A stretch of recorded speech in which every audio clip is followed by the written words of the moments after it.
ជំរាបសួរបងប្អូនខ្ញុំសូមបង្ហាញប៊ូស្បែកគោសុទ្ធជូនបងប្អូនពីរម៉ូតគឺម៉ូតចងខ្សែនិងម៉ូតអត់ខ្សែ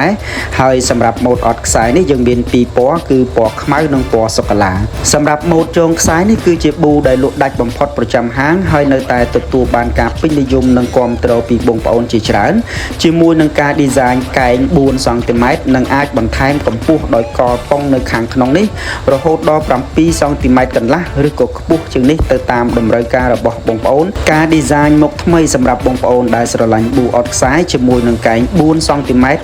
និងការបន្ថែមកម្ពស់ដោយកប៉ុងនៅខាងក្នុងនេះរហូតដល់7សង់ទីម៉ែត្រកន្លះឬក៏ខ្ពស់ជាងនេះសម្រាប់បងប្អូនដែលត្រូវការកម្ពស់បន្ថែមបងប្អូនដែលស្រឡាញ់ប៊ូពណ៌សូកូឡាឥឡូវនេះយើងបានធ្វើម៉ូតអត់ខ្សែនេះជាមួយនឹងកែង4សង់ទីម៉ែត្រនិងអាចបន្ថែមកម្ពស់នៅខាងក្នុងបាន2សង់ទីម៉ែត្រកន្លះទៀតសម្រាប់បងប្អូនដែលមានតម្រូវការប៊ូពាក់ធ្វើការប្រចាំថ្ងៃឬពាក់ចូលរួមកម្មវិធីផ្លូវការផ្សេងៗសូមបងប្អូនទំនាក់ទំនងទិញតាមរយៈការឆាតមកកាន់ page link Telegram ឬអញ្ជើញមកដល់ទីតាំងផ្ទាល់ The Tham Mall មានទីតាំងនៅលើផ្លូវ271ទល់មុខនឹងផ្សារហេងលីសូមអរគុណ